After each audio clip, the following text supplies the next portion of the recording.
The legal definition of disability is you're disabled under the Equality Act 2010 if you have a physical or mental impairment that has a substantial and long-term negative effect on your ability to do normal daily activities.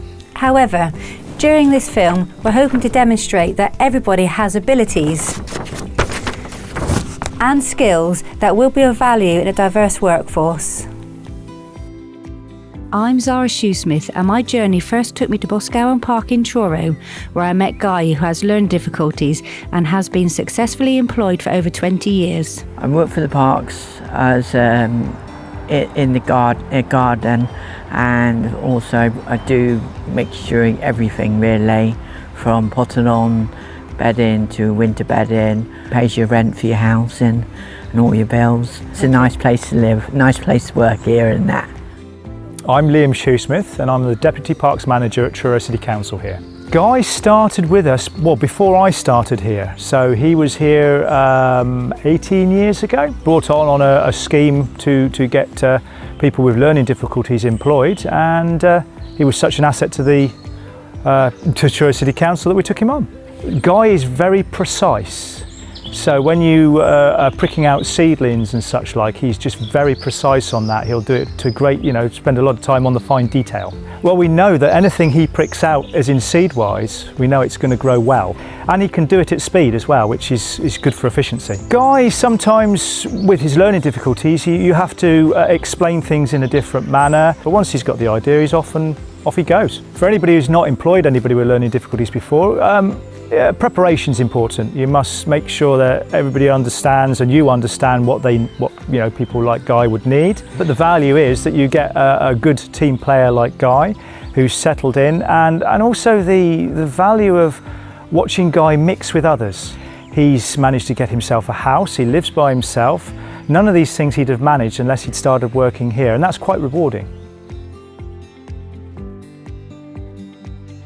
So it's Damien Wainwright from the Old Grammar School in Truro, and the reason I considered Guy for this position was because I've worked with people with autism and Asperger's in kitchens before, and I wanted to bring Guy in after meeting him to see how he would cope in this environment, because it's very fast-paced, it's very stressful, and yeah, he's done very well. He's come on and on and on, and there wasn't a lot. There was a little bit more one-to-one than you would normally do with a normal chef, but most of the time, maybe once, twice, you'd show him something, and then he just cracked on, to be honest. It was a lot easier than I personally thought it was going to be.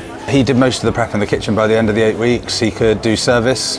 He was fine on the fryers, he was fine with the grill. I think the biggest development from Guy, him being here, was in him more than his actual skills, because his skills were fine. He's very regimental about how he does stuff anyway. Well, he's never late, I'll tell you that. He's always stood outside waiting for me. But no, it's that regimental regime. He keeps himself in a regime that's perfect. Yeah, he'll come in, he knows exactly what he's doing, exactly how to do it, how much time he's got to do it, when it has to be done by, and then the same applies with service. Like, you read out orders to him and he's like, right, that goes first, then that, then that, then that, then that, then that. And like, he works perfectly in this sort of environment. It's like he was made for it. You've got nothing to lose if it doesn't work. My advice to anyone else would be just give it a go, give them the support, the time they need, and just do it, and you'll actually get a lot more back than you put in. Through an opportunity presented by an employer, Bev's going to tell us her story. I'm very deaf, and in fact I've got 80% loss of hearing, and it started in my childhood. I worked for a local authority, and I trained and qualified as a social worker, working with children and families, and it was a really responsible job because I was a manager as well. To begin with, it didn't really affect me, but by the time I was going into employment, my hearing was deteriorating, and although I had a really good job, I just felt that I had to give 200% to keep up with people that have hearing. So going to Chaos and volunteering, I went at my lowest point, and they just built me up and gave me space and time to do what I wanted to do. And I felt really supported, to the extent that when someone talked to me about positive people, I thought, yeah, I'm going to have a go at that. It might help with my motivation, my confidence again. I want to be the old Bev. So I joined Positive People.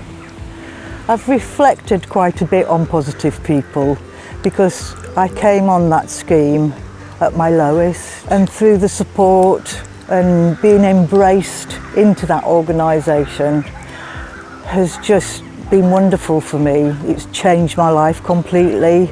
I feel Bev's back again. My name's Bea Rowley and I'm the Community Investment Manager at Coastline Housing. Coastline Housing is a social landlord and we have a stock of about 4,500 properties across Cornwall. So Inspiring Futures is one of our work placement opportunities that we have for customers but also members of the local community. It's an 8-week work placement programme here at Coastline. We have supported a lot of people through the work placement programme who've got additional learning needs or have got physical disabilities or mental health difficulties. From my perspective, from that first day of enrolment, we see people as people. We look at people's strengths and the abilities that they do bring. There might be some alterations that we need to make the workplace more accessible for them, but the wealth of experience or ideas that they bring far outweighs those alterations that need to be made. We're all familiar with traditional interview processes, and those processes don't work for all people. So by sticking to a particular way of recruiting, you're potentially missing out on gaining the wealth of talent and experience from people who come from different backgrounds or have different skill sets, potentially different needs, but meeting those needs would never outweigh the benefit of making your organisation accessible for them to come into. So the opportunity for exchange with people, I think what's really exciting is that particularly with the work placements, we get a room full of people who've got such different backgrounds, different ages, different abilities, different passions, and realising every time that we've got more in common than what separates us. Jamie Richards, I work for Cornwall Neighbours for Change and I'm Centre Services, Premises and IT, and I work on reception as well. I have one arm missing just below the elbow and I've just been born like it, so I don't, I've learnt to live with it all my life. I don't find it makes any difference to my daily activities and the way I live, or I just get on with it like anybody else. Having full-time employment is important. I feel it just helps with my everyday living and I've got income. I feel it's quite easy for employers to make any changes if I need to.